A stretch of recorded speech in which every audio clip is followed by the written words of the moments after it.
Hello and welcome to a brand new installment of the Nintendo News Report for Friday, April 8th, or Thursday, April 18th, 2019. I'm your host, Donald Terriel, and in honor of the retirement of Kurt Angle, I'd like to say that, truth be told, I'm not a big fan of the FromSoft, and if I could go back in time and make any developer tap out, it'd be Miyazaki. Joining me this week, we've got a full crew of Nintendo News reporters, starting with a special guest, Xander Morningstar. Hello, Xander. Hello, how's it going? Good. Thanks for having me Yeah. on. Glad we could pull you out of your own brain to get on the show tonight. Yeah, that is very appreciated. Yeah. Also here is the big boss himself, Neil Ronahan. Hey everybody. How about them Blue Jackets? It's like you're saying there's a chance, and then, oh my God, they're out. All right. And finally, we have Justin Brube. Hello, Justin. Hello, everybody. So let's we'll do a little bit of what we've been playing here. I've got something very quick because most of what I've been playing I need to play more of over the weekend. But I put up a review on the site for Our World Is Ended, which is a $60 US visual novel that Wait, launched. that's $60? That is $60 goddamn dollars. Wow. Yes.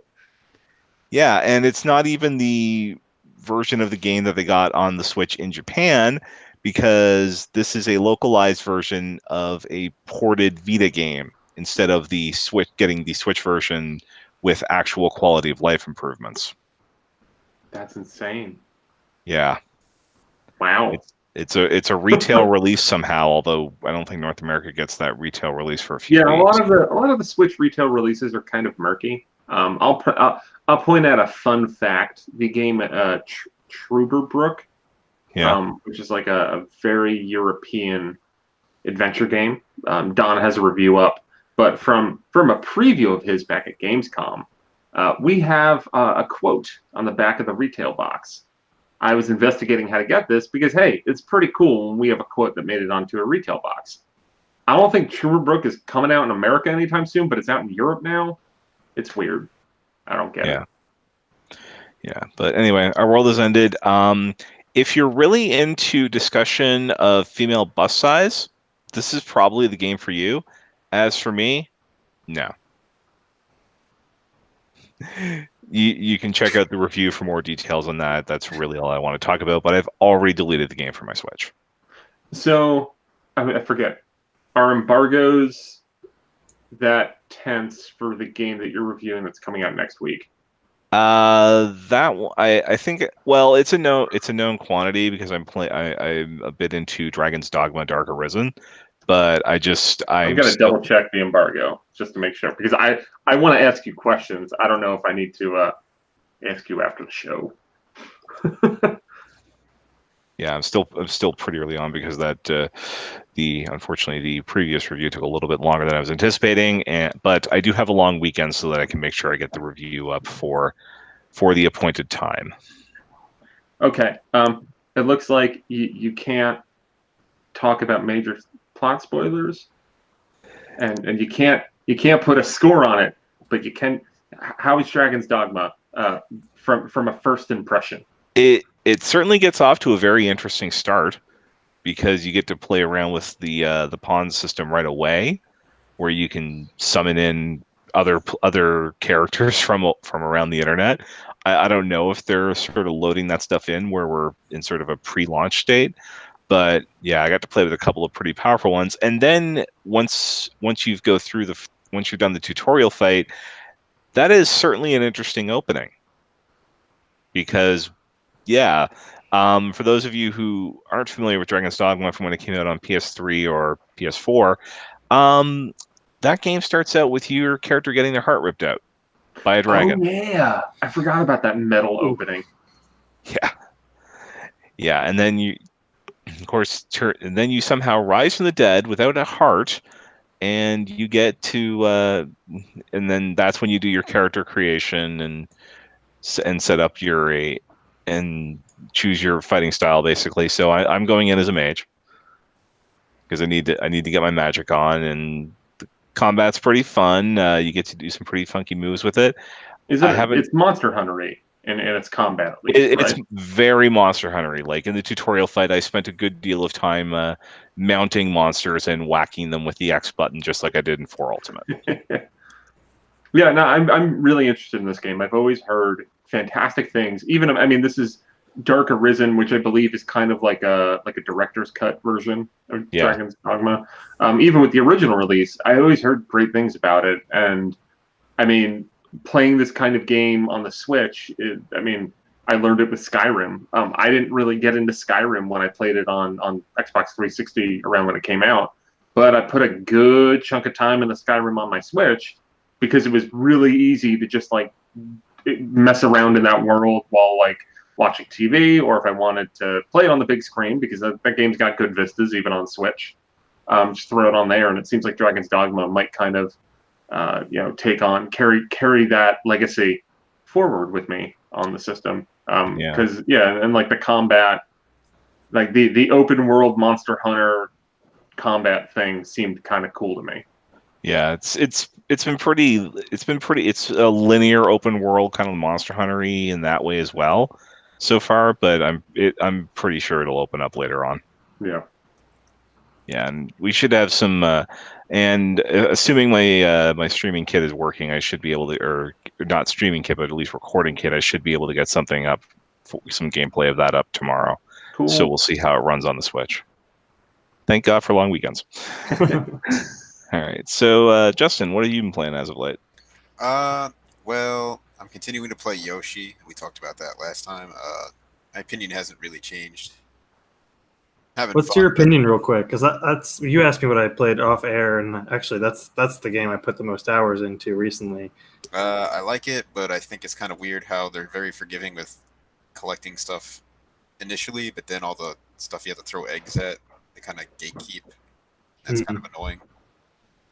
Interesting. I think they haven't totally solved my beef with Yoshi collectibles, but I think this is the least annoyed I've been by nonsense in a Yoshi game as far as collectibles go. Yeah, I actually finished this one to completion. I never finished Woolly World, but I collected every dang flower, red coin. What else was there? The hide and seek mini game that you get later, the boss challenges, all of it. Wow. Yeah, it was a. So it's not worth it, honestly. Okay, I was going to say, did you like disappointed. 100% it? Oh yeah, like after you can get through the campaign fairly quickly, and then afterwards, they do this. I played it where I would not move on from one of those like micro worlds until I collected everything. Sir, you know how to play games. Yeah, and so review deadlines have broken me of that habit. Yeah, so I played it like that, and then once I finished it, they went through and they were like, now you have to go back to every level again and find one more thing. And I was like, really? You're doing this again? And then after that, they had boss challenges, which I don't know why those weren't available from the get-go, but okay, right, fine. And that was actually the hardest part. Some of those are incredibly difficult, where you have to find a queue during the boss fight that can make it significantly quicker to beat. I don't know, the train fight. When it opens its mouth, you can shoot an egg at its like weak spot before it just like kind of hangs open where you're supposed to hit it, and that'll cut back the time. And if you want to, or if you're able to do that quick enough, you can earn a flower. And in order to 100% it, you have to do all those. And those were very hard, especially the later fights, which are like going on 5 minutes. And if you make one mistake, you have to do it all over again. So I did the whole thing, and the prize was like, don't tell me the prize. I'm not gonna give it to you, but I just was like, really, that's it? Okay. So you got a flower, you got fertilizer for all the flowers. You're not far from it, fertilizer's a word. But I mean, like, that's a thing that I really like about Yoshi's Crafted World, and I think maybe it's a little bittersweet because you 100%ed it. Is that I played it very neurotically for like the first handful of worlds of like 100%ing every aspect of it, and then kind of got to a point where I'm like, I'm gonna romp through it. Yeah. And with that, and like, it's not like I didn't get any. Like, I still was getting collectibles through the levels. I just wasn't getting every single one. I had more than enough flowers to unlock every extra level. And that's the thing that I appreciate about that game is that if you like don't like the flip side Poochie Pup hunts, in theory, you barely have to do them just to see all the content in the game. And I wish that maybe the game should be deliberate about that. Because I've heard people be like, "Oh, I don't want to do the Poochie Pup hunts," and it's like, well, you probably don't really have to. You can focus on the other collectibles and then still get like there's like I mean like I don't think it's that much of a spoiler that like there's post game content. There's some neat little levels that you get after the game. And that's cool. But you need more flowers to unlock them. And I don't think they gate those that terribly. Yeah, and it's interesting. I after I finished everything, I had recalled when I first saw this game at the Switch's first E3 that it was the trailer that they showed him like ground pounding in the middle of a level, and then it would switch to the flip side. Yeah. And so that made me think that you could do that willingly throughout the level. And I wasn't for sure if that's actually what they had gone with. So I watched 20 minutes of the treehouse footage, and that wasn't the case. You would basically play through the level, and then once you beat it, then you would play through the exact same level backwards. But they hadn't done that Poochie thing at all. And so I really think that their intent was once you beat the level, you could basically play it backwards. But because there were so many things obstructing your view, you would then see paths that you would normally pass up, and then you would be much more inclined to take when you were playing it backwards. And I think that was still less of a case even with the Poochie stuff. I think they just relied on using those obstructions to hide Poochie rather than you actually taking alternative routes. But I guess I didn't mind it too much. I enjoyed the game more than I thought, because I remember when at that E3 I was like, this doesn't look neat. I don't like how half the game Yoshi is just like a green silhouette behind cardboard. It's difficult to see. And sometimes that still happens, but by and large, I really did enjoy it. If I were just to go back in time and tell myself when I first started it, like, Xander, don't do it, dude. It was 40 hours of like, okay, that's it, really? Fine, okay. But, it was neat. Like, I did spend about 10 to 12 minutes really in each level going through, trying to make sure I found everything. And even though this is, like, I think the first Yoshi game I've really played through to completion, I still kind of picked up on all the tips, or not tips, the tricks that they had used to hide things, like jump on a platform that's moving, but like wait a little longer until it goes to a place where you wouldn't expect to go. And yeah, sure enough, there's a hidden cloud with a question mark on it. Like, okay, it was becoming increasingly easier to find where they hid stuff. But there were a few where I was like, wow, I didn't really think about that. And a lot of that had to do with the perspective puzzles that they hid. And I was very thankful that the souvenirs were a lot easier to find than I thought they would be. There were a few dastardly hidden ones, but for the most part, the way that they have that cursor move freely, and you can hit things in the background and the foreground, and it highlights, and there's a bit of a rumble, makes it a lot easier than I thought it would be. So, I enjoyed it quite a bit. I have a problem with that background stuff, just because for most of the game, they blur out the backgrounds unless they start aiming back there, and I really don't like that. Because like you have these awesome there's sets. There's a soft focus to it. Yeah, I don't like that, because they have these awesome sets they've done, and when you aim back there, it comes into focus. I just wish everything were clear and focused the whole time. I think that might really mess the perspective of the game and make the foreground and the background harder to. Like, I forget, there was another game that I played recently that had a lot of cool background stuff, but I couldn't tell what I was actually walking by and what I wasn't.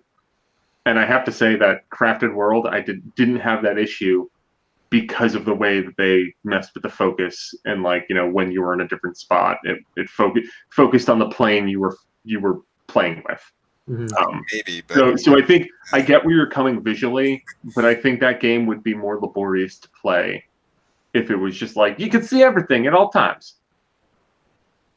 I was expecting them to use the background mechanic more to, like, I guess, with the level design. You rarely did they have you shoot something in the background and have it really affect like the level that you were playing in. A lot of it was just, wow, look at all these neat things that are hidden back here. It was a lot more. Yeah. Some of the level design was a lot more straightforward than I think I was maybe expecting after that demo level that came out after the direct. Yeah, it was a good level, but it was not a great representation of it. It was just a big open area, and there's only I think 2 other levels like that. Yeah, and like there's a couple other levels where there's like segments that are like that. Mm-hmm. But it is a lot more traditional Yoshi game. But I mean it's probably my favorite traditional Yoshi game since Yoshi's Island. Wow, cool. So, I mean, not that there's a lot of competition there. Those DS games, man. Yeah, but we're not going to be seeing any of those for a while anymore because Yoshi's signing that 10-year deal with Sony. 400 million. Unreal. Anyway, yeah, Jeff. I've also put together the Labo VR headset only. Oh, you've only done the headset yet? Dude, I can't wait for the stupid Mario and Zelda stuff. Yeah, that's the main reason I rushed to get that done. I'm really excited for that. Like, I'm probably going to play them for a night and never again, which is kind of what I've done with Labo VR in general. Yeah, I wasn't too impressed. I mean, it was blurrier than I thought it would be looking through. Because it's a 720p screen. Yeah, but I'm not used to VR, so I had no idea what that would even mean, and everyone's saying that. So I'm like, oh, I'll give it a shot. If you really want to blow your mind, drop a couple $100 on a VR headset. Because like the PSVR and the Oculus and the HTC Vive and everything, that stuff looks amazing. And I'm not like, I like Labo VR for what it is, which is like a $40 to $80 attachment for my Switch. If it was more than that, I'd probably be mad. But yeah, it doesn't look particularly clear, but it still does a lot of like goofy Nintendo-y things. Especially, I've made the bird and the wind pedal, and they're both really fun. So you have shoved your head up the rear end of a bird. Yeah, because you have it up there, and then you squeeze. Perhaps that should be your Twitter handle, Neil. Maybe you should change it to "My head's up a bird" or something. Neil Bird, but I don't know. No, I mean, but the bird mini game in it is pretty neat because you are kind of flying around an island, and there's a little bit of like, there's like low key Zelda Breath of the Wild map stuff where you're like basically finding semi-towers around there, but then the play there is just like you go to different unhatched eggs and they're like, I like apples, and then you go find apples and you bring them apples and then they hatch and then they follow you around. Is this Woo Island? Yeah, it did. I mean, it gave me Pilot Wings vibes in a weird way. Like it's a thing that like it's hard. I think as a total package, I think Labo VR is maybe more compelling. Taking these things individually, because what we're doing is me, Casey, and John are all kind of, we split it up in different parts. Like John only got the headset and the blaster one, so he's doing stuff on that. I'm covering the bird and the wind pedal, and Casey's covering the elephant and the camera, which he did. He's got some live streams that you could see his build process for both of those. I think it's a cohesive package. It seems really interesting. Like a lot of the freehand stuff that you can do with the elephant, the blaster thing. I wish they would just give me Duck Hunt with that, but it still seems pretty cool. I like the idea that it recoils when you fire. But like the individual games still don't seem that substantial. There's also like a bird dash thing where it's basically a racing game in VR, and like it's really neat. It is blurry because it's a screen that really isn't like optimized for VR. Yeah, I thought there was stuff on my goggles at first, but no, it's just. I've noticed, and I've also heard things. If you have a screen protector on your Switch, it'll look worse. Yeah, I do. So yeah, like because that's like, unless you have that screen protector on there immaculately, which is a real pain in the butt, then like you're gonna see some scuzz on your Switch screen. My screen protector's on pretty well, so. Now, when you are playing with the bird, are the Joy-Cons, they're what's tracking the motion, right? Because they're up on the screen. No. The Switch itself does have some kind of motion sensitivity to it. Okay. Like I don't know the full innards of the thing. With the bird, I'm trying to think. Yeah, with the bird, you just put the like so that you have the headset, and for all of these things, you have to slide the switch into the headset, and then you kind of put the headset into the Toy-Con. So you put your headset up the bird's butt. You put, I think it's the right Joy-Con. It's the one without the camera thing at the bottom. Okay. Is it the left? I forget. The left. You put one of the Joy-Con to like kind of give the bird a head. Like it's almost like the Joy-Con looks like his beak when it's in there. And that basically, all that does is seemingly track the motion of, because you basically squeeze triggers on the bird that flap its wings and like move the head. Gotcha. So you do that, and that's tracked by that Joy-Con going back and forth. And then you tilt, and that's all seemingly tracked by the Switch system. So feasibly, if you created your own strap to put this headset on, and you could take the Joy-Cons off when you play Breath of the Wild. Yeah. Okay. Yeah, I mean, we'll see, because I don't know. It kind of depends on how it's implemented, because I think they because like they do stuff with like, I mean, like I think that the Switch can kind of detect like where, I mean, obviously it can detect if there's Joy-Con on it or not. Right. But like there are specific things like I'll call out. There's a couple times when you're building stuff where it'll make you take, like I was playing it where I had the instructions up on my TV. It'll make you take it out of the dock because like you're doing something where you're like putting the Switch in the headset to test it. And the system knows that it's docked or undocked. So in theory, you know, with Breath of the Wild, if they wanted to force you into just having the Joy-Con on the sides of the Switch, they could. I hope that they don't, because I really would like to be able to like play it with a Pro Controller with the headset. Well, I tried using the Pro Controller with some of the mini games for just that, and it wouldn't let me connect the Pro Controller. I mean, like, yeah, like that's, I think with all the stuff in Labo, you can't use the Pro Controller for it. It's designed to work with a Joy-Con, whereas Zelda's a game that you can play with the Pro Controller. Be interesting if they create a Toy-Con where it's built around a Pro Controller. I don't think we're going to see that anytime soon. Yeah, I don't think we're going to see more Labo. I think we might see more Labo VR stuff. Labo VR seems like a really, like, imagine using that Labo VR elephant to make Smash Brothers levels.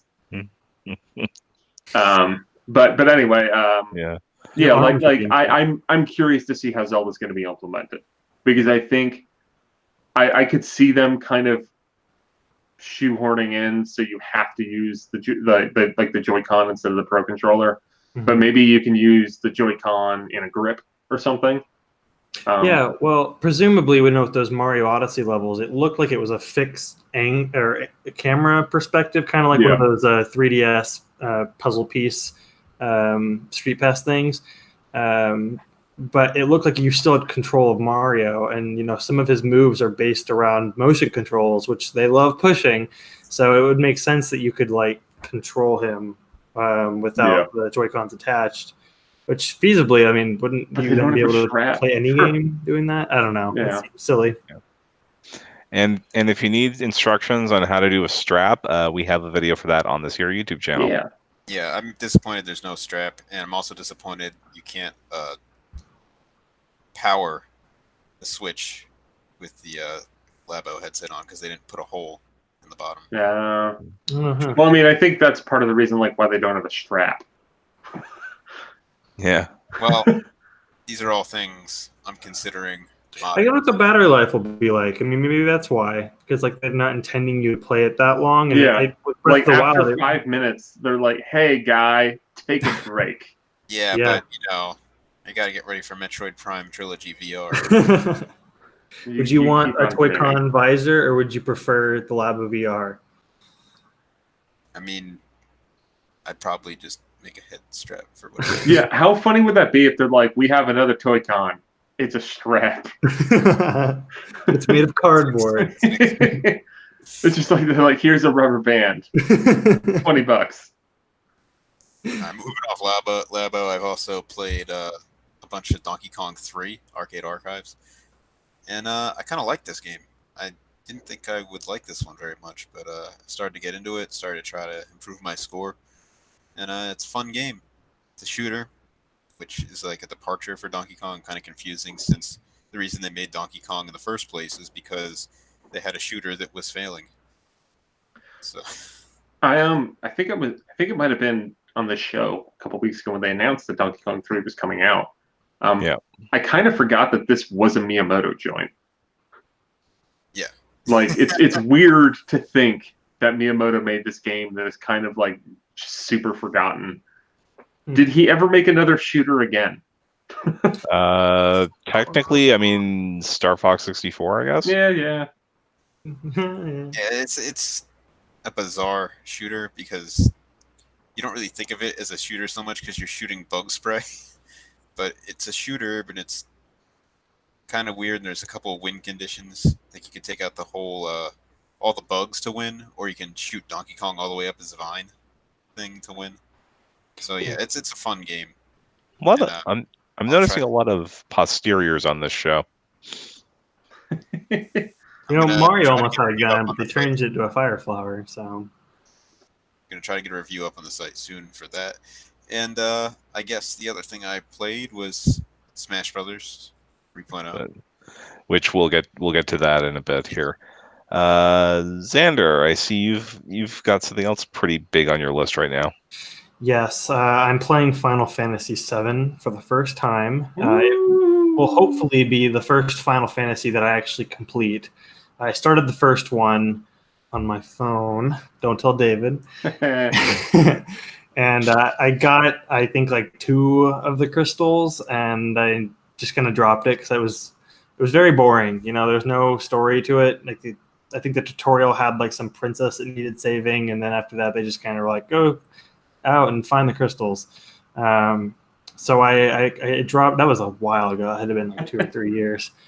And then I did download.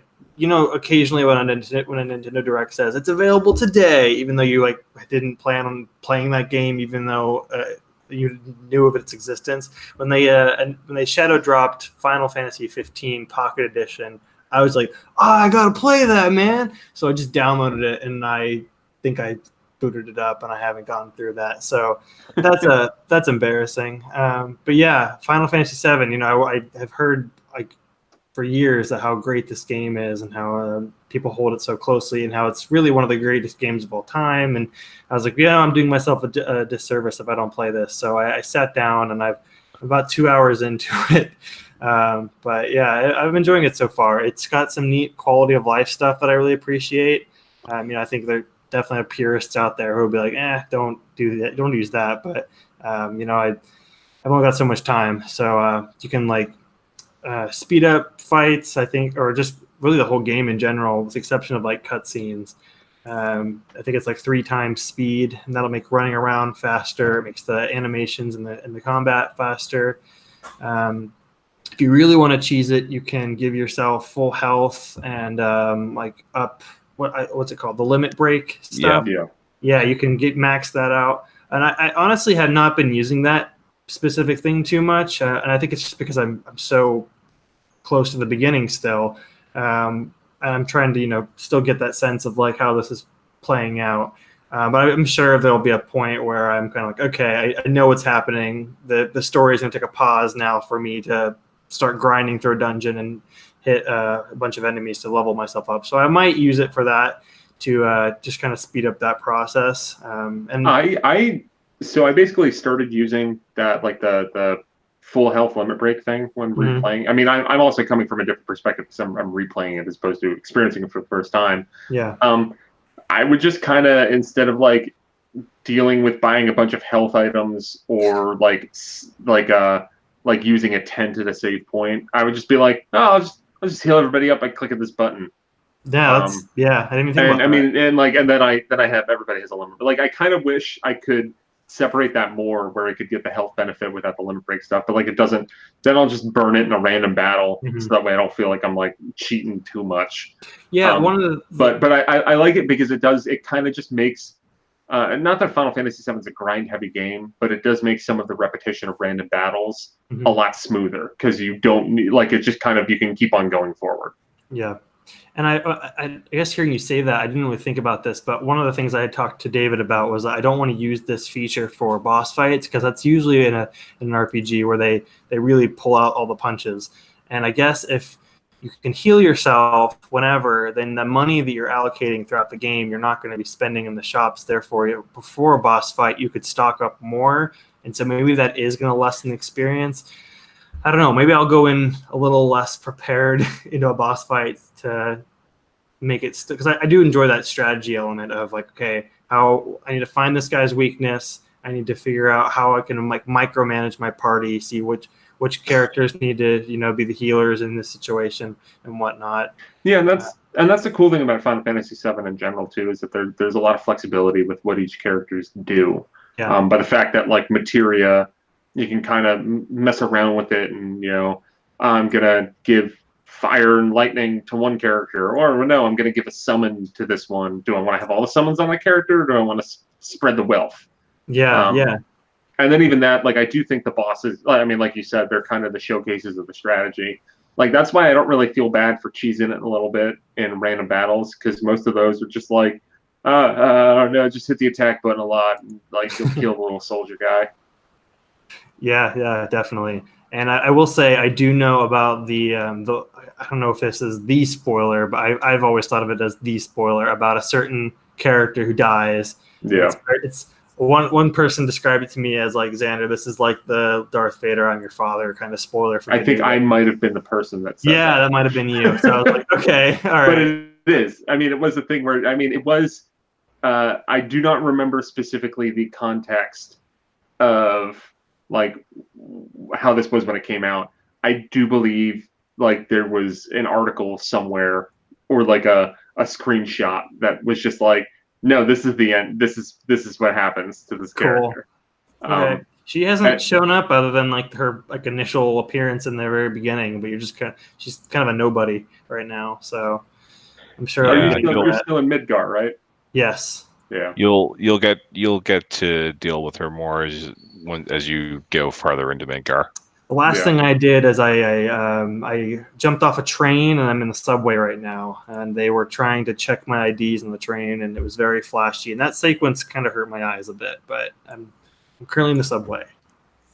So very early on, I'll write some impressions or something for the site. I don't know. It's if people would care about like some 22-year-old who played Final Fantasy VII for the first time. I think there's an interest there.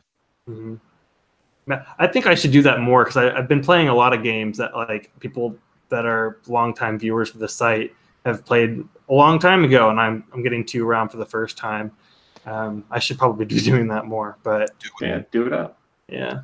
Yeah. And the other game I was playing was Cuphead, but I think Neil probably has more to say on that. I mean, we can both talk about Cuphead. Cuphead's real good. It is amazing. And as an animation major, and I hate saying as and blank, but oh my gosh, guys. As someone who watches cartoons, I think it looks really good. As a video game player. Yeah, I'm looking forward to Cuphead, but I'm waiting for the physical copy, so I don't know. Is there a physical copy? They said there's going to be. Okay. So the thing with Cuphead is that there was a whole bunch of hullabaloo about it being really hard. An appropriate word to use in this context. Hullabaloo. Very 30s. Yes. When it came out on Xbox One, and I guess was it out on PC at the same time? I don't remember. Right. Yep. When it first came out in 2017, regardless of platforms, people there was a lot of discussion of how hard it was. Mm-hmm. And this isn't an easy game, but it was a lot more, and I feel like this is some kind of like a weird trope to throw at games sometimes, because I feel like you could kind of tie this to any sort of game.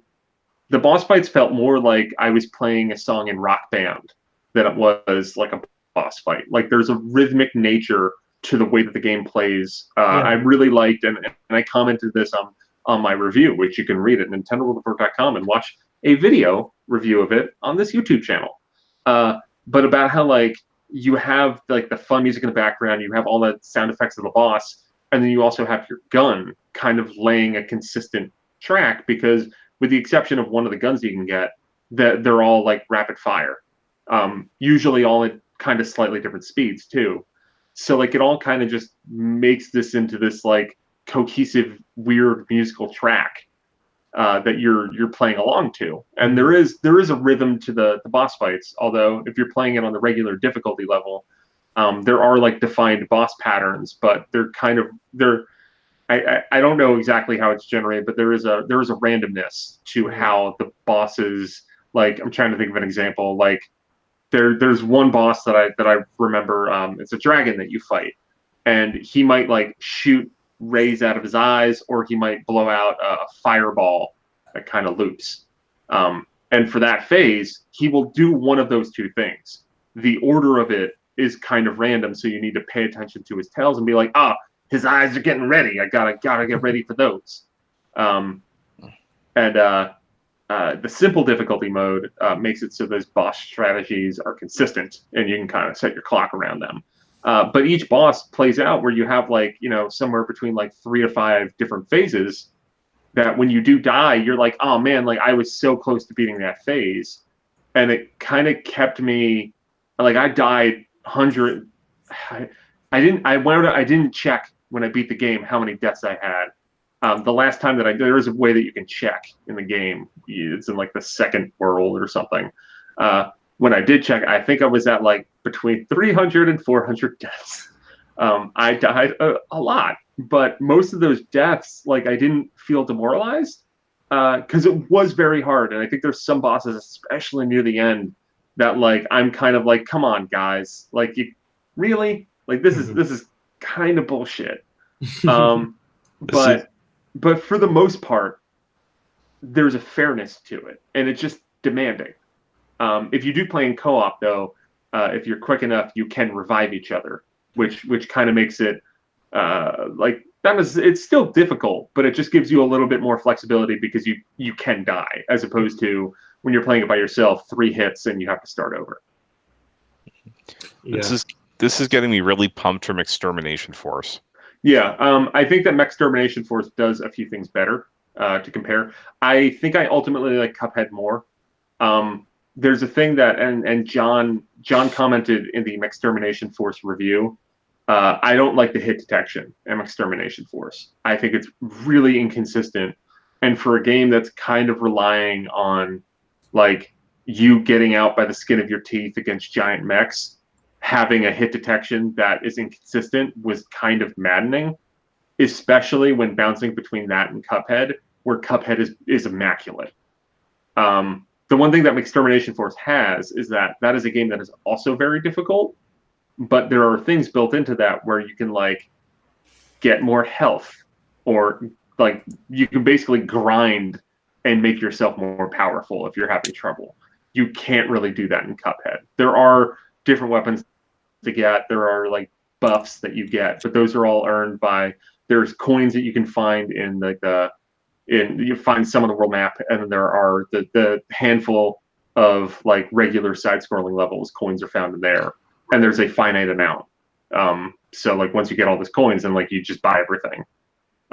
There's not really a way to get better, although you can play with different weapons and different buffs to kind of customize. I that's what I did for like some of the later bosses, is I would find like, oh, like this weapon works better on this boss. And so kind of mess with that, or like this buff help. Like I need the extra heart even if I have less firepower for this one. Right. It's interesting when they first announced Cuphead. I think there was a bit of a backlash for it originally just being just boss fights, and that was kind of the intent of the game, was they created this run and gun, and they hadn't even settled on the animation style being from the 30s until later on, once they knew what the game was going to be.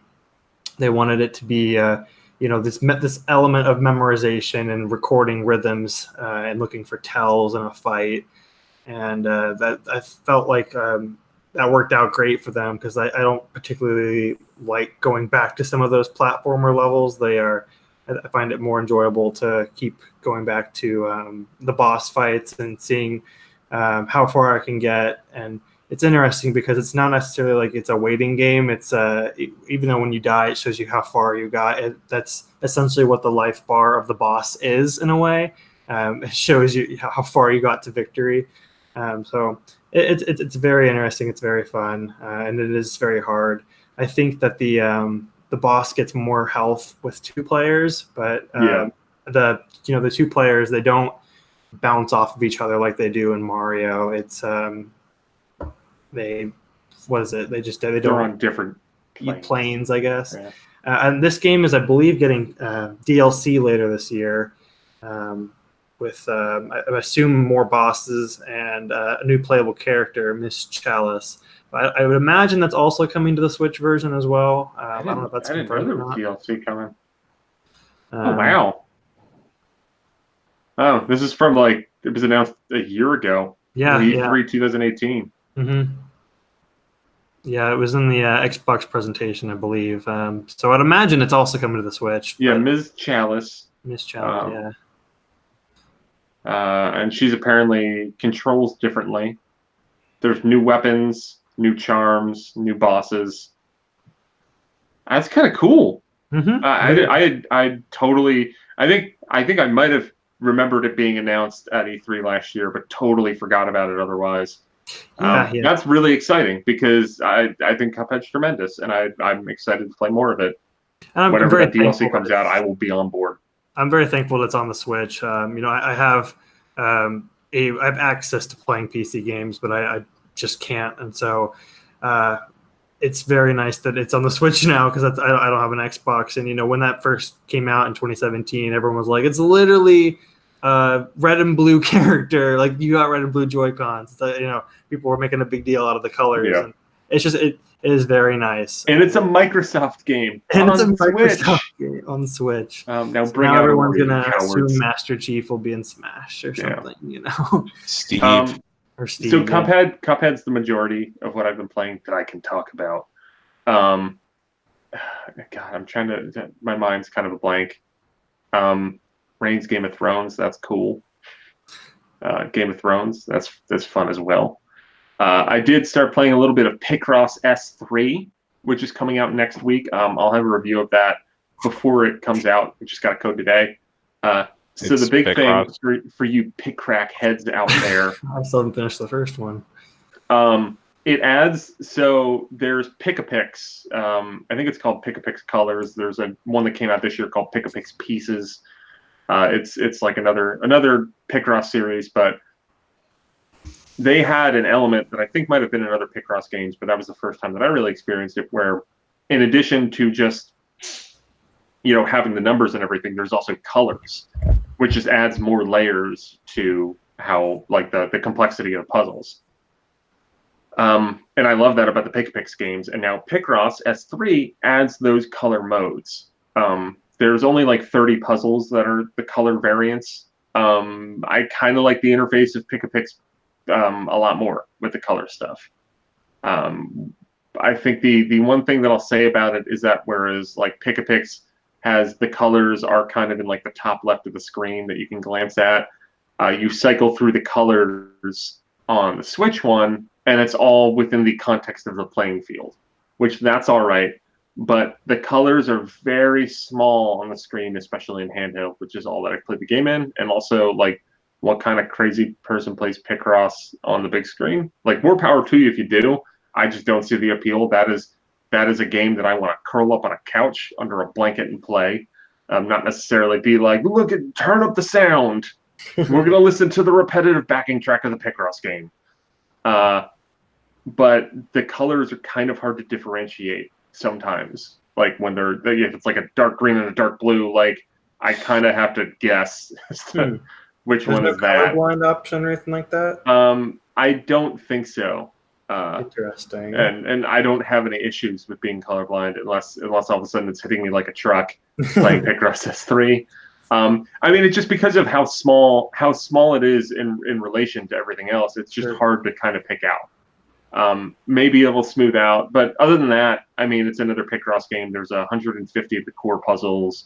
There's more of the clip Picross. I think there's the giant Picross. I forget what they call it there. It's been a while since Picross S2, so I'm glad that Jupiter is still making those games for Switch. And I maybe the colors. I've only played 4 or 5 puzzles of the colors. in the game, but that seems to be the big new hook. And I'm a little down on it because I think that Pick-a-Pix does it better. But, All right. Picross. I also played the Box Boy plus Box Girl demo. I wrote a preview when we saw it at PAX East, and I said, that sure is a Box Boy game. Now, this is the fourth one, right? Yeah. Even though the last one was called Bye Bye Box Boy, Yeah. it was like a farewell to There's a real darkness to the Box Boy series that I think I appreciate. It's been a while since I don't think any of the stories of the first three really affected me as much as how the last one ends, where it's just that Box Boy's I'm gonna go in this hole and go away now. That just like a hole was in my heart in the first Box Boy.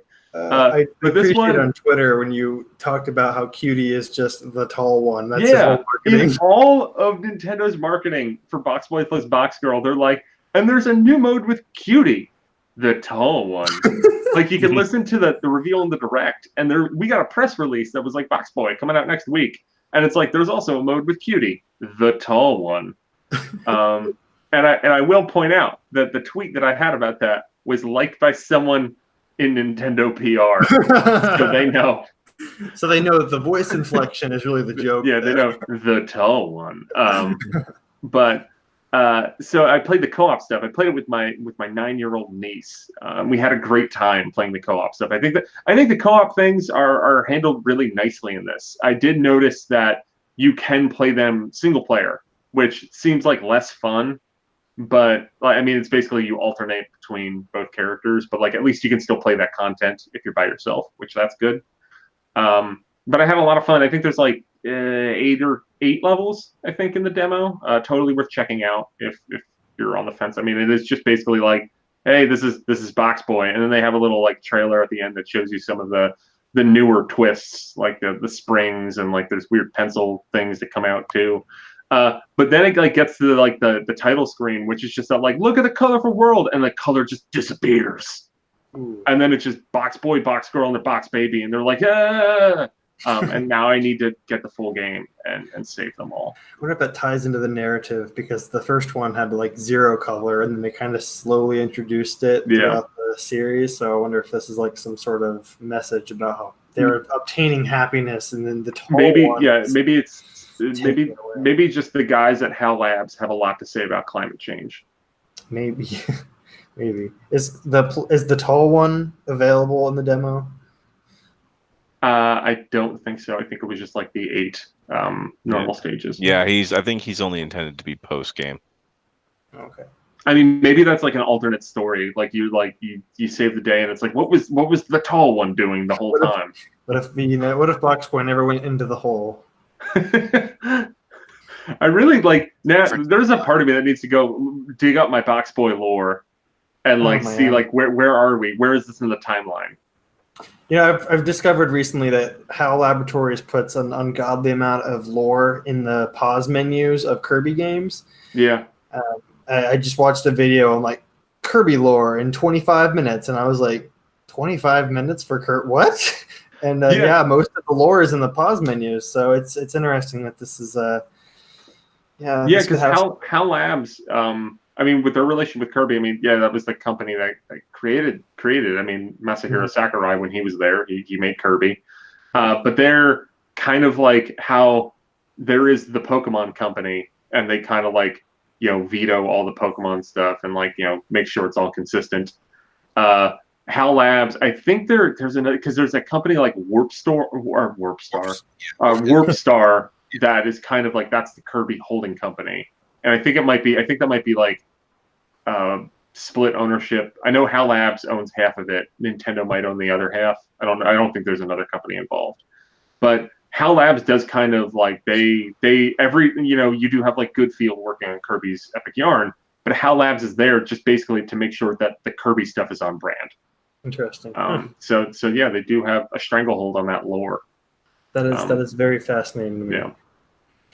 Yeah. I wonder if Box Boy, they put him in Smash, if his attacks are just doing what he does in the game. He sucks away the color. Yeah. Oh, that would be interesting. He like does reverse of what the Splatoon characters do. I don't know what they would do with Mr. Game and Watch. Yeah, like I don't know what you would do other than like he shot a box at him. I think it makes a better assist trophy. Yeah. It would be like Piranha Plant, where he like does the extending stem, but it's like with the boxes. That'd be fascinating. I mean, his recovery would be really cool because he'd Oh yeah, that would be to get on the edge. It'd kind of be like Pac-Man in a sense, Yeah. where he like creates the dots. I do. Yeah, that's cool. I do. I do echo Justin in that. I think I'm sad that there wasn't a Box Boy trophy. That would. Yeah, that is a bummer. Yeah, and they made an amiibo, which is very hard to find. Yeah. Maybe this one will come out physically with the amiibo. That would be great because that's I'm one of the few things I collect are amiibo, and that one I'm like, there's gonna be a day in my life where I'm gonna have to find that one, and it's getting worse by the minute. All right. So, anything else, or shall we move on to the news here? Because we've managed to go almost an hour and not talking about Smash. Well, we started. Well, how about we pull this from the chat to get us talking about Smash a little bit. From Matthew Kelly, which character from Atari would you like to see as a DLC Fighter Pass fighter for Super Smash Bros. Ultimate? Atari has characters? That was the first question I was going to ask, Is but I'm Cubert also Atari? Centipede, the Centipede Man. Now you've got me looking up Cubert. Is it that Actually, I album don't by think Cubert's owned by Christian Atari. Garcia where it's all video game characters? Is like the majority of them Atari? I'm gonna have to say, if an Atari character comes to Smash, E.T. No, the alien from Alien versus Predator. Isn't like Pong an assist trophy or something? A Pong knockoff is an assist. Yeah, trophy. that's color Nintendo. TV game 13 or whatever. Yeah, that was like a Japanese console Nintendo made. Look it up. Yeah, and we had a question earlier about if Miyamoto did a shooter, not in the kind of Donkey Kong 3, but he did some consulting work on Geist. So yes, there was a shooter there. Yeah, and Did that's when he was consult like, at all on "What if GoldenEye? you're the dog?" I think the Centipede would be a cool assist trophy, kind of coming down and getting in the way. Pitfall Harry, or no, he's owned by Activision. And Miyamoto was in a shooter in Perfect Dark. Wow. I'm guessing that didn't stay for Rare Replay. Yeah, because some of the heads on the characters were like, I know there's like Ken Lobb and Miyamoto and all sorts of random employees on some of the enemies. Yeah. So Smash 3.0 finally out. Dropped in a video on Tuesday night, and then showed up, well, let's say this morning, because the distribution of the patch was kind of a tire fire. Yeah, it was not great, Bob. Well, It was trending on Twitter twice. I got the patch right away because I was refreshing every hour on the hour. Like, is the update out? And I kept like refreshing on my Switch. And so I guess I was one of the first people to start downloading Nice. the update. So it went through, took a couple minutes, but then I got it. And then everyone else was like, I can't get it. Yeah, One of the Smash tubers I watched, Nintendo, got it like right away, and then I just kind of watched for hours of that. Not really hours. I went to bed because I was like, okay, I've got class tomorrow. I can't wait in this. But yeah. It did take me a long time to buy all the costumes, though. I still got to do that for mine. Yeah, I actually because I wasn't able to download it until this morning. I have not played it yet. I'm excited to try Joker though and mess around with the stage creator. Yeah. Well, I have played Joker. He feels to me a lot like a different Sheik. Same type of movement. Has some projectiles that are probably better than Sheik's. Mm-hmm. But The run is like identical. Yeah, and the up air. Yeah, and the up air as well.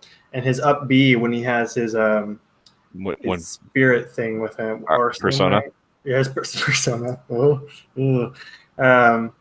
It is like identical to Corrin's up B with the wings. No, I think it's more like Pitts. Is it? Yeah. Oh, And it goes a lot further than unicorns also. But overall, I don't know how I feel about the character Joker. I know people like to hear my wrong opinions on this show, so I'm gonna say Joker shouldn't belong in this game. Joker, it feels so out of place. I hate how when you win with Joker, it doesn't even say the character's name. It just you win with every other character, the announcer's like, yeah, Joker. Well, I mean, the announcer doesn't want to brag about himself because the Joker, the voice, the announcer is the same voice actor, his Xander Joker, Mobus, who plays Joker. Yeah. Oh my god, I forgot about that. Yeah. That's awesome. Mhm. and then you can actually have him fight Master Hand and Crazy Hand in classic mode. So it's Xander Mobus versus Xander Mobus and Xander Mobus. Oh my gosh, that's hilarious. yeah. I mean, as far as competitive play goes, Joker seems maybe like a higher tier, but like I think it's really hard to kill with Joker unless you have the persona out, which I think is really gonna hold the character back because if you die at the wrong time and you have to start from scratch, it's gonna be one heck of a climb back, you know. Yeah, I found that like if you're aggressive with the Rebels guard, the down B guarding, that you can build that meter up real fast. Mm-hmm. But then you're still taking damage to get it, so yeah, you're taking it's not very much though. So if you're starting from scratch, I think I was able to get to having Arsene out in about 15%, which admittedly that can swing a fight, but I didn't really have any issues with it. But I wasn't trying to play online either because the whole online situation last night was incredibly suboptimal.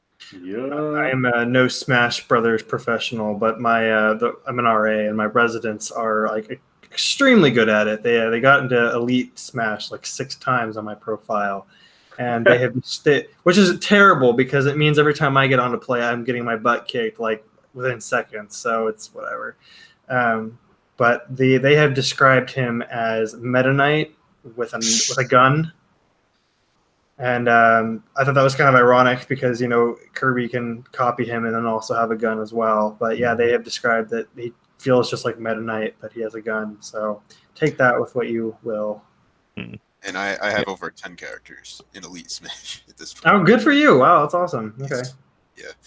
But yeah, it's a bizarre character. Just like I said, the whole having the Arsene thing out just seems so important, and it's a struggle to keep it out because you like need that for the kills. Without it, I felt like you're not getting the kills, and I haven't really timed it, but I think all my matches when I play Joker go longer than if I played as other characters as a result.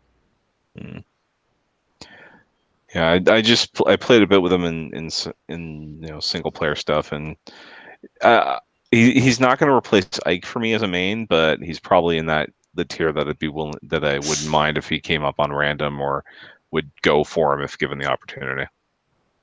I kind of like that start out defensive because the meter will go even faster if you're behind, and then just and then try to get as much damage in as you can with Arsene out to get your KOs that way.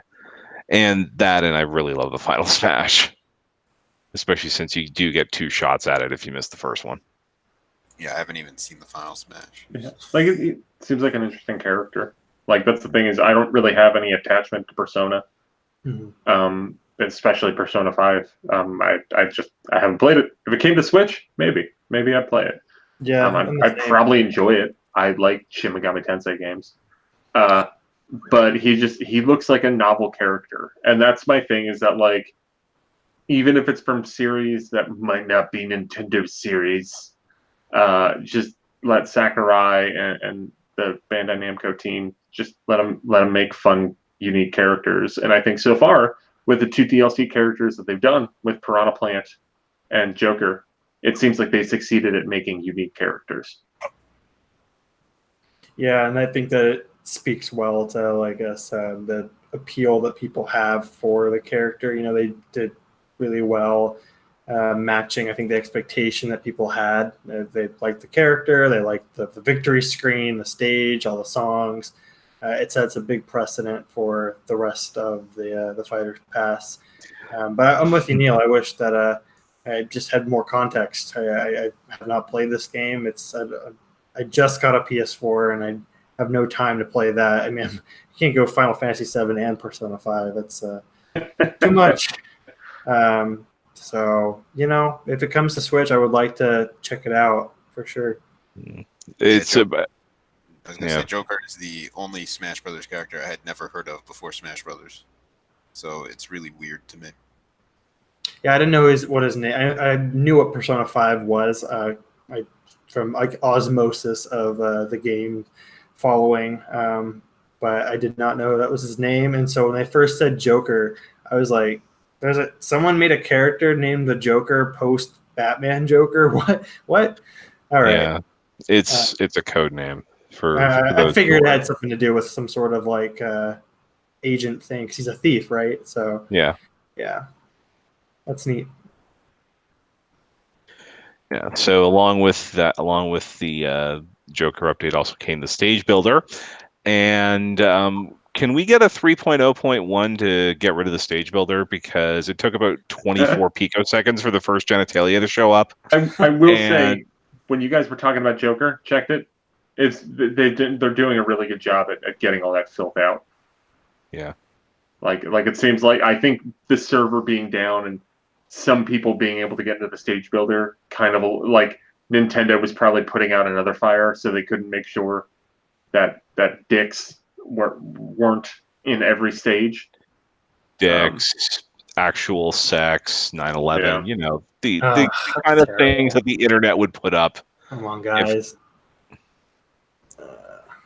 Yeah, I saw some awful things just looking at it today, and I'm like, oh my gosh, how can this be? How could this be on in about a million versions of Mario pissing? Could you share levels on the Wii U? Yeah, I think you could with friends. Okay. Yeah. So this is the first time it's like global. Well, actually, I think Brawl you could share levels online. I think. Pretty sure. Yeah. Anyway, but you got a lot more limitation with the Brawl because it was grid based. So. Yeah.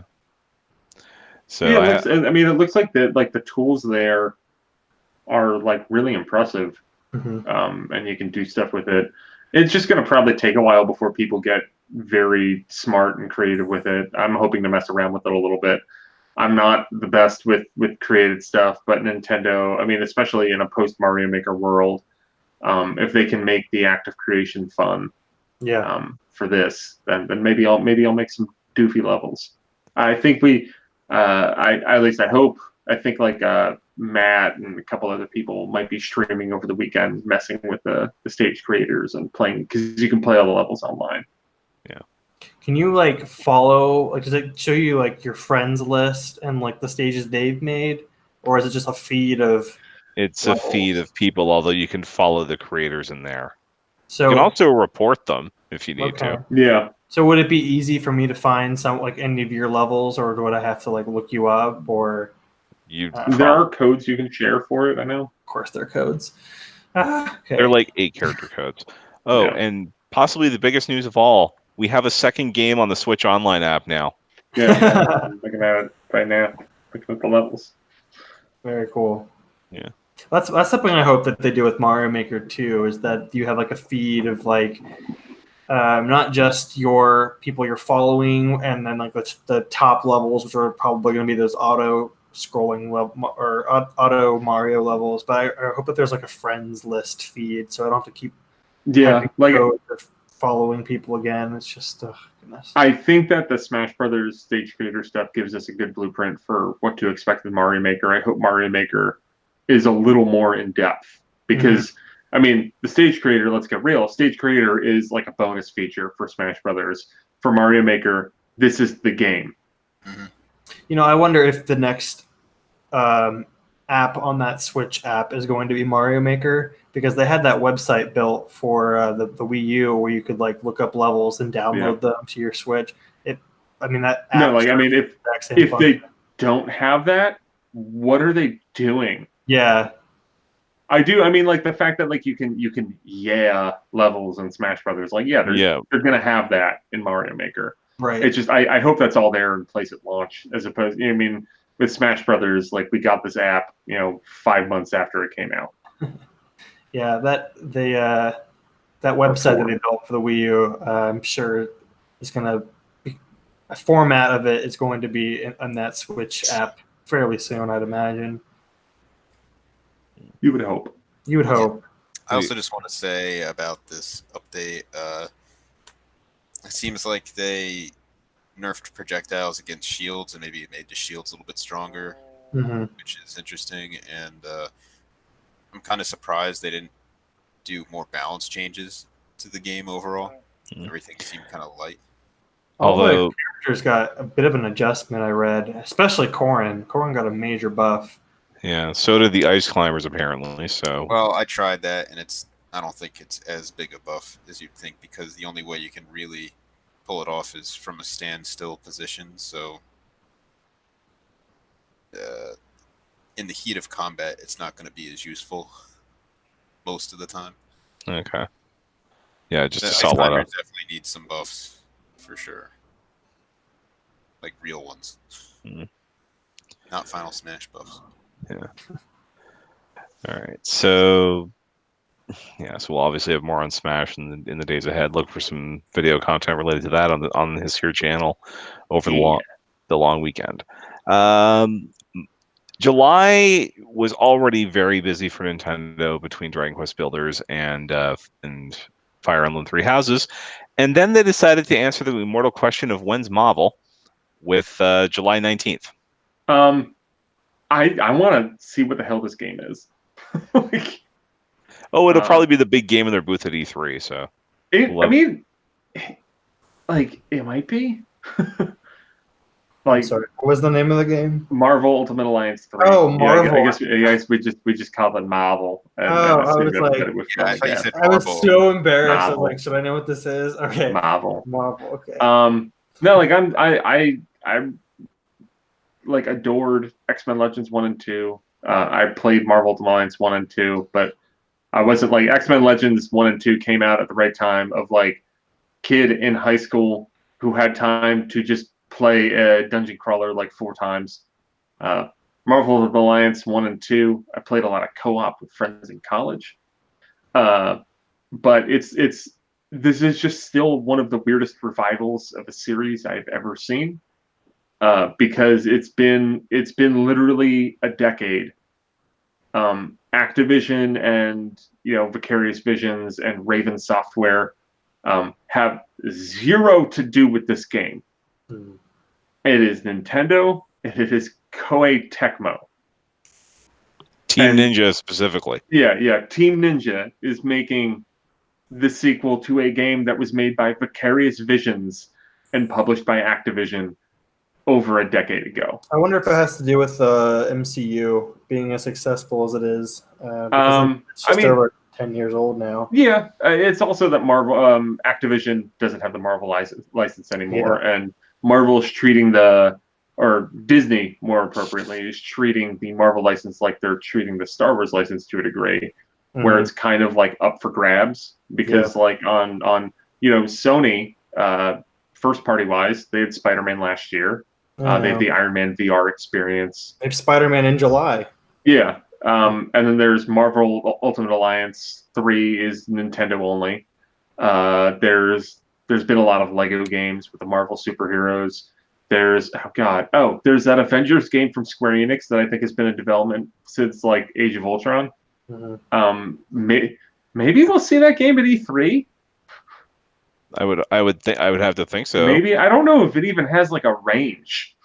I think they're just like, we're making this game. See you in 10 years. So in other words, a typical Square Enix. Yeah, because it's Crystal Dynamics is making it, right? Yeah. I kind of forget details about that because there weren't a lot. But like so Marvel has the license kind of spread out. It's savvy, I think, in lieu of not having this out for Endgame next week. It's going to come out right after that Spider-Man movie.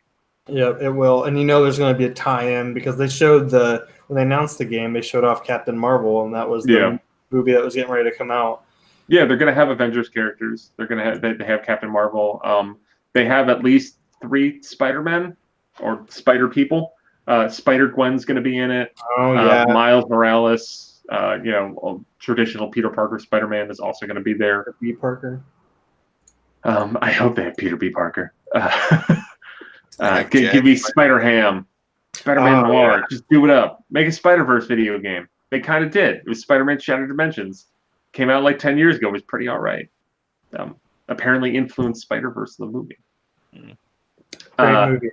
But when this game comes out, since Team Ninja's working on it, are all the superheroes gonna have to ask permission to use their powers? They made more games than just the one. Yeah, I'm just worried that the proportions on some of the characters are going to be wildly exaggerated. It's going to be like totally normal, and then they're just going to have Psylocke in there, and it's going to be like. Is the Japanese version going to have costumes we don't have that are revealing?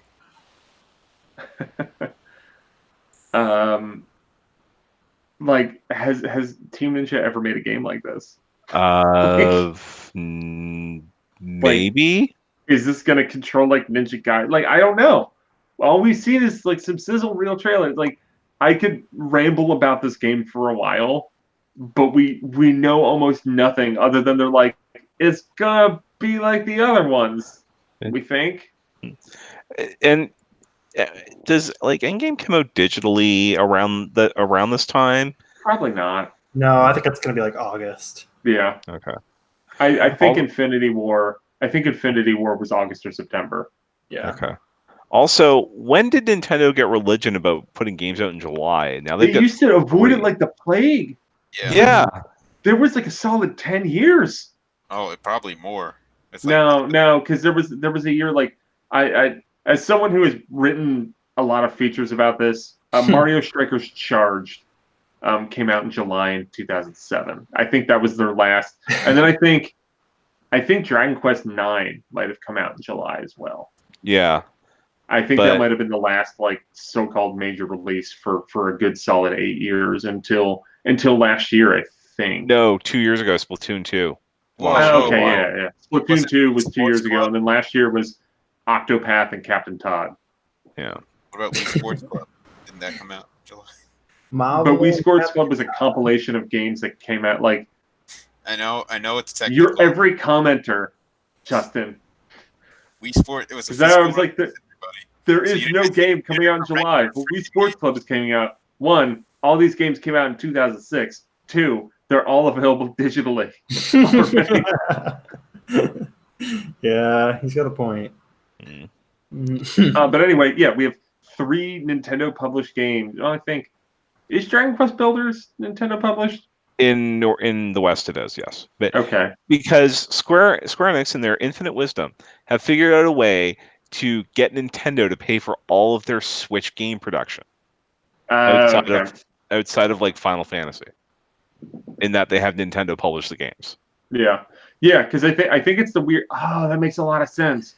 So at PAX East, Dragon Quest Builders 2 was on the show floor, but at Square's booth, they did have the Switch version because that's where we got footage. Or no, we only got footage for the PS4 version. Probably because Square Enix is publishing the PS4 version, but Nintendo is publishing the Switch version. Yeah, that's going to be real fun to figure out come review code time. Yeah, I think you're going to want to go to Nintendo for that because I think they're listed. I believe that. Let me check the game list here, but I think they're listed as the publisher on the Nintendo version. So. Yeah, so I mean, but even still, in July, Nintendo's got 3 games coming out 1 week. You got Dragon Quest Builders 2, you've got Marvel Ultimate Alliance 3, and you've got Fire Emblem 3 Houses. Those are long-ass games, all 3 of them. That is a metric boatload of RPGs. Yeah. And they're all different, I will say. Because Marvel Ultimate Alliance is going to be more of a dungeon crawler, like Diablo, Baldur's Gate kind of thing. Fire Emblem 3 Houses is going to be a, turn-based strategy, narrative-driven. And then Dragon Quest Builders is Dragon Quest Minecraft. Which I will say, I was really impressed by the demo for Dragon Quest Builders 2. It seems like they're refining a little bit of like the rough edges, pun intended, for Dragon Quest Builders. Yeah, and yeah, Nintendo's down for the Switch version, so reach out to them. But yeah, I mean, like it's weird because the first 6 months of the year, there's like 4 games from Nintendo. And then there's 4 games, and then there's 3 games in July. They almost double up. But that's the thing, and I understand in the grand scheme of things, there's more than enough to play on Switch. Like there's even just this week, you got Katana Zero, which looks awesome. You've got Cuphead. There's that Konami Arcade Collection, which I don't know, it's interesting at least. We've got Mortal Kombat 11 next week. We had Final Fantasy 10 and 10-2 come out earlier this week. We've got Final Fantasy 12 later in the week, or later in the month. We've got Dragon's Dogma next week, and a lot of these reports I know. We got SteamWorld Quest next week. Looking into May, we've got 3 Resident Evil games, including Resident Evil 4, which is one of the best games ever made, I think. You got Giga Wreckers coming out in a week. And we've already had a buttload of other really cool, interesting games across the board from all these indie developers and third parties in 2019. But Nintendo has released a port of a Wii U game, a Yoshi platformer, which is pretty cool. Labo VR. We're going to get an eShop game next week, and that is the first 5 months of the year. Yeah, I think Nintendo's output on Switch has been pretty bad overall. They have hysterically punted for the first half, for at least the first 5 months. And I guess doesn't mean Animal Crossing would be like August, September, and then you have Luigi's Mansion in October. Yeah, I mean, like the second half of the year should be like Pokemon in November. We're going to be crying because we're going to be like, how am I going to play all of these video games?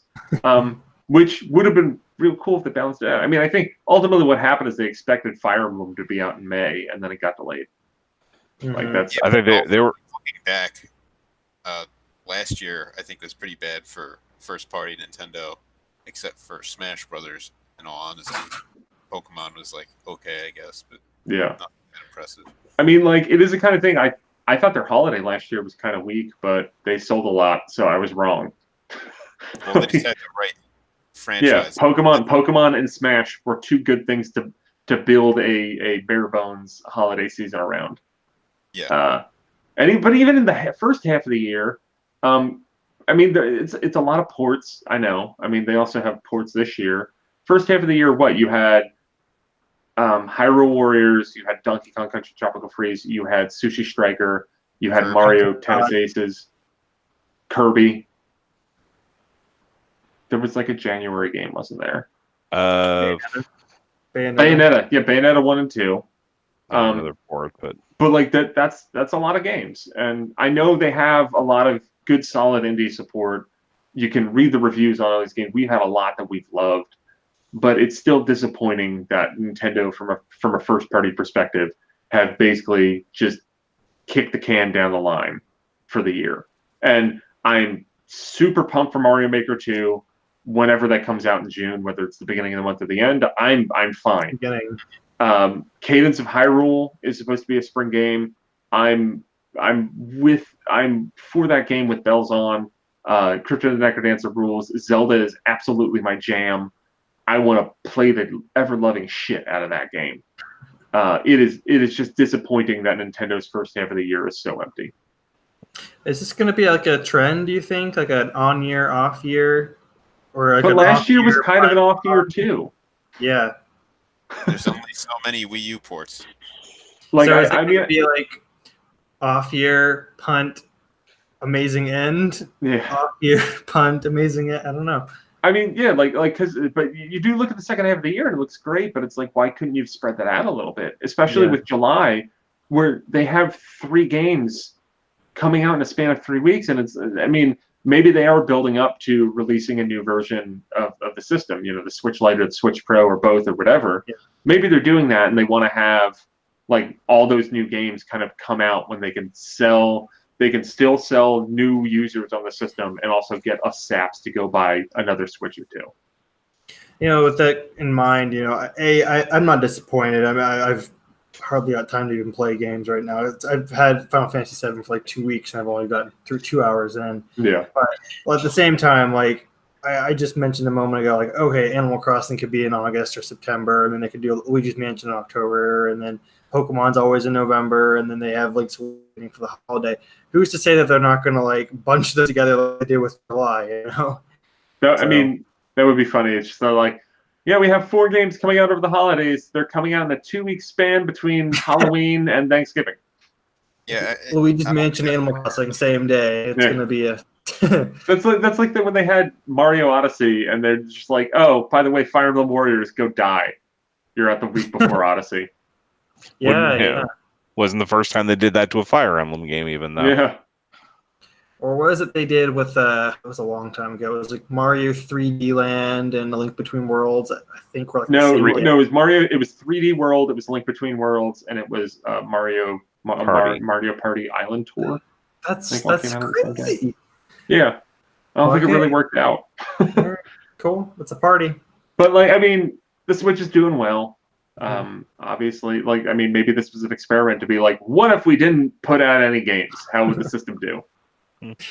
Well, the way Smash is going, looks like it's going pretty well. Yeah. Did they do that experiment with the Wii U? I think with the exception of that 2013, I think the Wii U every year had a more vibrant first half of the year from first parties. The difference with the Wii U is that there were no third parties. Yeah. But like, I mean, yeah, like bad. They had, I will. And Paper Mario.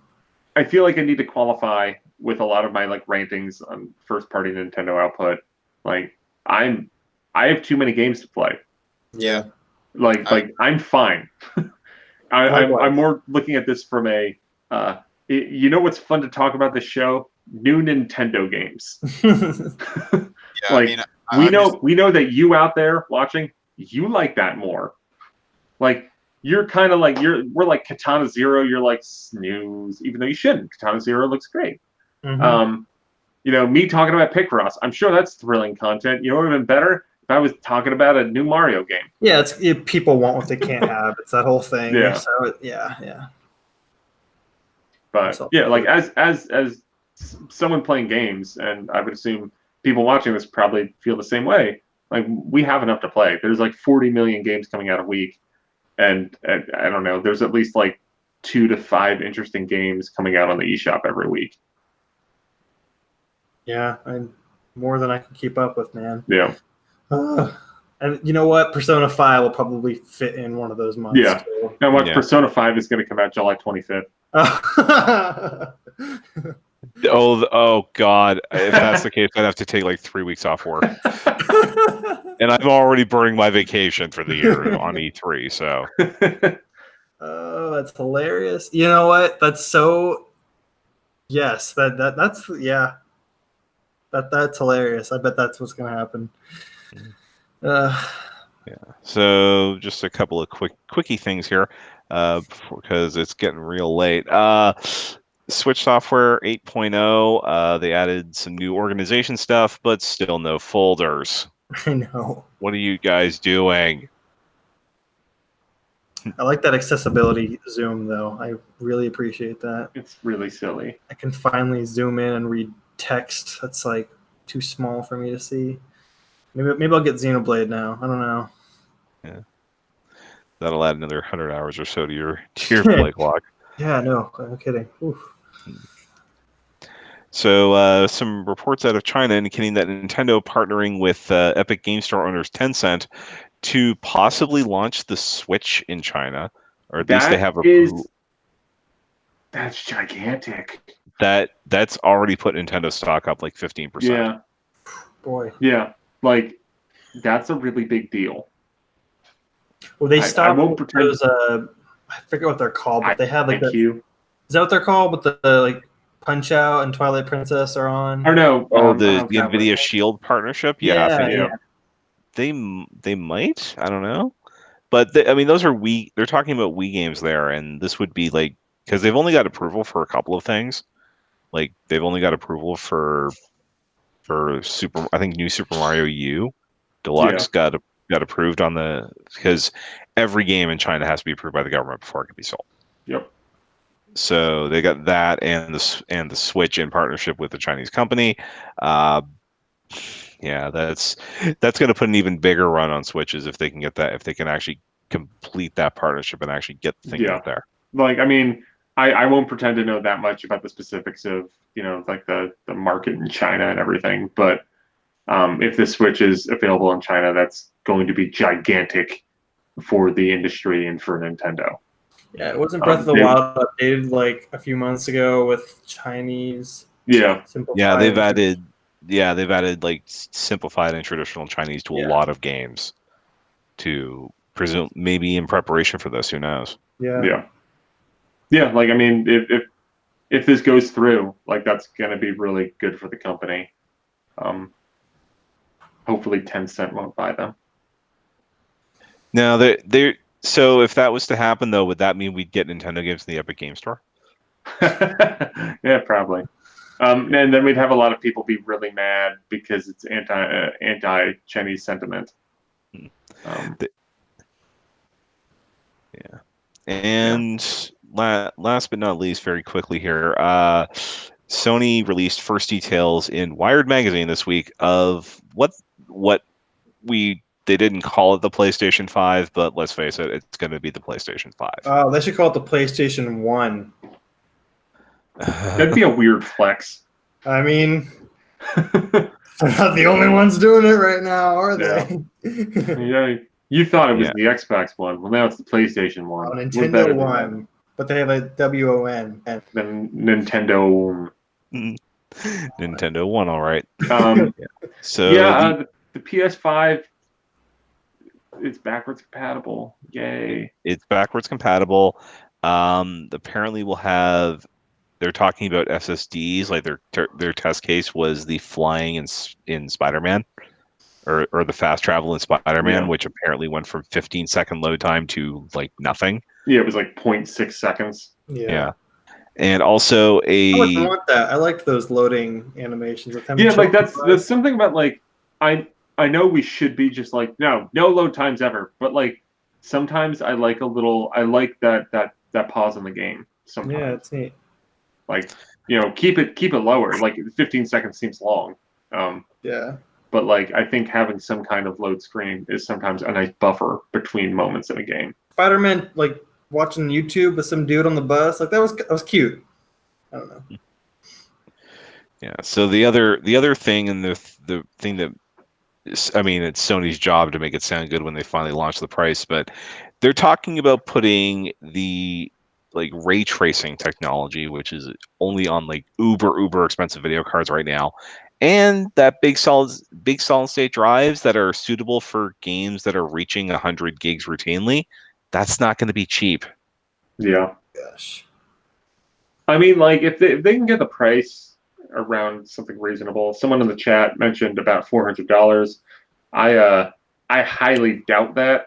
I mean, maybe they'll get it lower by the time it comes out. I mean, they also reiterated in the article it's not coming out in 2019, which, did anyone expect that?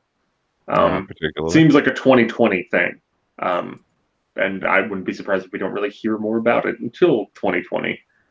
But I'm fine with that. I just got a PS4 like a month ago. So it seems like $500 is the cheapest that this will be, and even that I'm not that confident about. But maybe by the time it comes out, a lot of the parts won't be as much money, and they can sell it for $500. Yeah, but like Sony has to make sure that we can't bust out all those memes from E3 2006 again, or that could be trouble for them. Yeah, they need to be careful about the rollout, because this is hubris Sony, and they are in a lot different spot than they were, or even with just what the PS3 purports to be. Mm-hmm. Because this is probably the most successful they've been since the PS2 era. Yeah, look at that. I don't think that the PS5 will be a similar outcome as the PS3, where they just fell flat on their face. I think that the PS4 to PS5 transition is set to be a lot smoother. Mm-hmm. They're not doing like a ridiculous, weird architecture like they did with PS3. It seems like they're keeping the little bit of off-the-shelf computer parts that they did with PS4. And I mean, they did say that PS5 is going to be backwards compatible with PS4, which is great. Like I'm curious. I mean, I know the answer for Justin. Donald or Xander, do you have interest in a PS5 at launch? Do you have interest in a PS5 in 2 years after launch? Well, because for sorry, go ahead, Xander. Oh, so I mean, I just got a PS4 like a month ago, and I was only interested in getting it because I really wanted to play that Spider-Man game. But now that I have it, there's a few other titles I would like to try out that I've just not had the opportunity to play, such as God of War, the Uncharted collection, Persona 5. Although maybe that one's is in the cards for the Switch. Who knows? So when it comes to like getting one at launch, right now I'm still trying to keep up with just Switch games. So I don't think I'm going to be a customer on there unless they I have to learn more about it. But as of right now, no, I think that I guess by then, if it's coming out like in 2020, and I would imagine it'd be post spring, maybe like in the summertime, maybe I would have graduated and hopefully have secured a job. Yeah, Sony systems are November launches, so you'd have time to save up some money. I would say holiday 2020 is the absolute earliest this thing comes out. I'm trying to think of like, if it'd be in the holiday time, then I would have graduated and I would probably have a job and have built up some money. So I hate to say like ask me then, but like I guess right now it's kind of hard for me to to foresee that. It's very much a crystal ball looking thing. You don't have that much information. And that's go on. Based on like where I'm at with the Switch and how content I am, and I'm trying to kind of keep up with that flow of games, and not just like new first-party Switch games, but also like things that are coming out that I just haven't played, like Final Fantasy VII. That's going to take me a minute, and I'm new to that experience. And then also I've got a PS4 now, so I would like to play some of the games that I mentioned. That just doesn't seem like a huge window of time between now and supposed 2020 holiday launch. For me to be like, yeah, I'm totally on board. I need this right now. So maybe I'm going to lean closer to like the 2 years after, but things could change for sure. But yeah, right now I don't know. I don't see it happening. I think for me, I don't know if I ever get a PS5.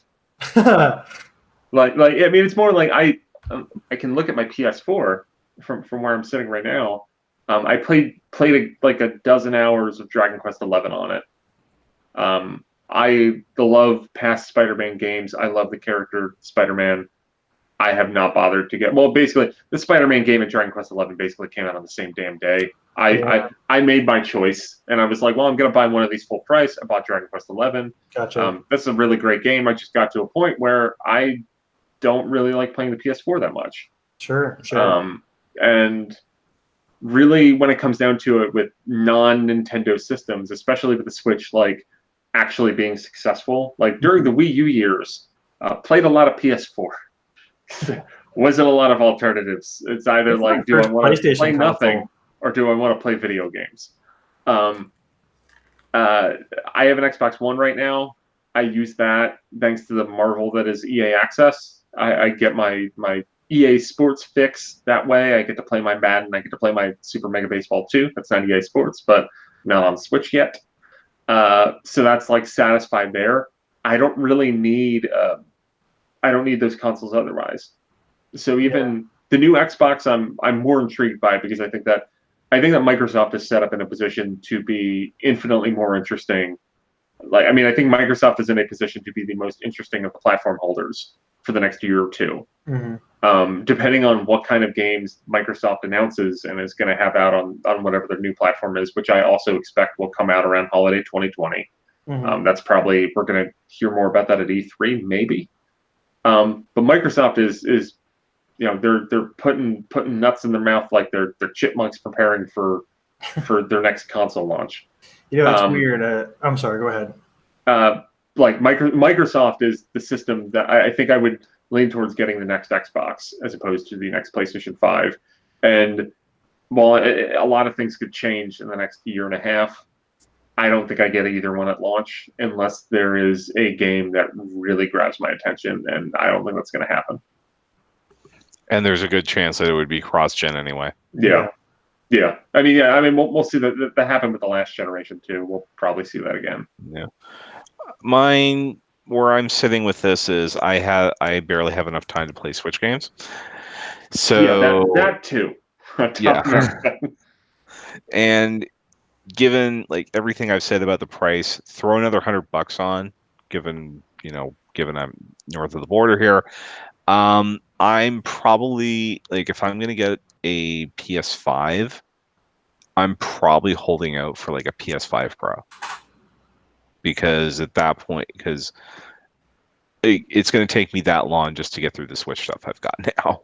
Yeah, and by then, there's going to be Switch Mini and Switch Pro or whatever, so it's going to be like, you're looking at your bank account, and you're going to be like, I can't, at least Justin, he'll probably get all of them, but no, yeah, I might end up, if there's 2 SKUs of Switch, I could see a situation where I trade my current model in for the Pro, and then buy the Mini just with cash. Yeah, I'll get both SKUs.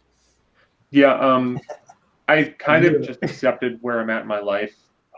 If they're like, we're coming out with 4 Switches, all with different power levels, I'll somehow have 5 Switches in my house.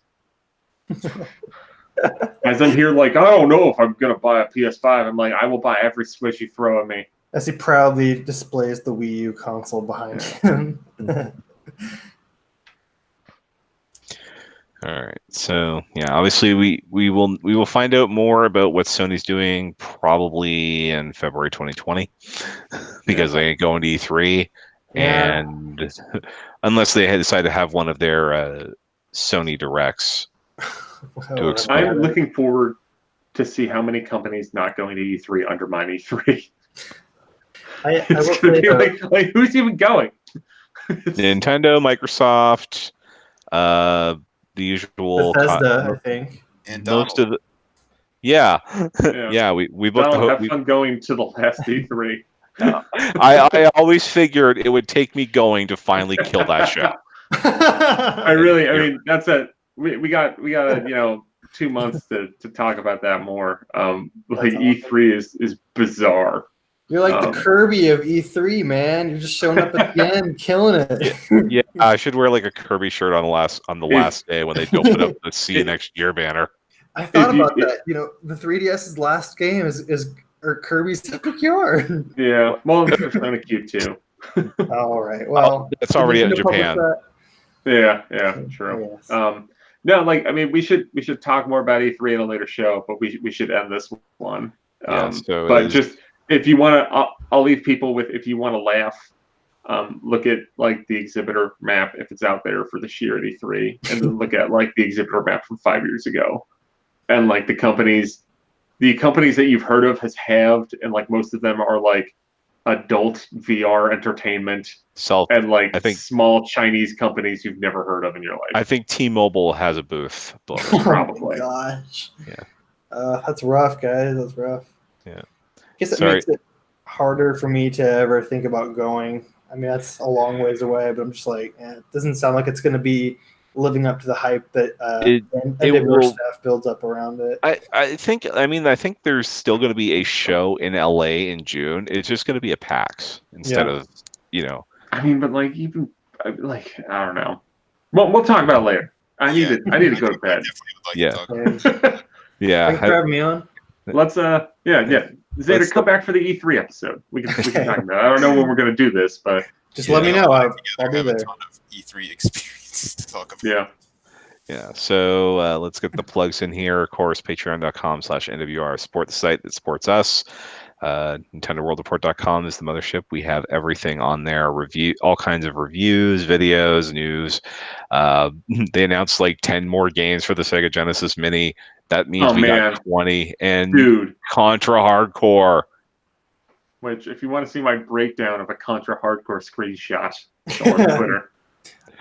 Oh, real quick, and I guess it's worth mentioning that as I think this is probably the first Nintendo news report where Reggie is not president. Yeah. Yeah. He We'll stepped miss you, away. big guy. Peace out, Reggie. Yeah. Reg in So peace. yeah, and if you want to follow us all on the socials at Nintendo_NWR for the main site. Xander is at Morning Shark, is it? Yes. Neil is at Enron10 for all your Green Bay Packer and Contra Hardcore screenshot news, as well as occasional dunking on people that deserve it. Not that we're mentioning any names or anything. I dunk. Justin is at King Nintendo Fan, and I'm at NWR Donald.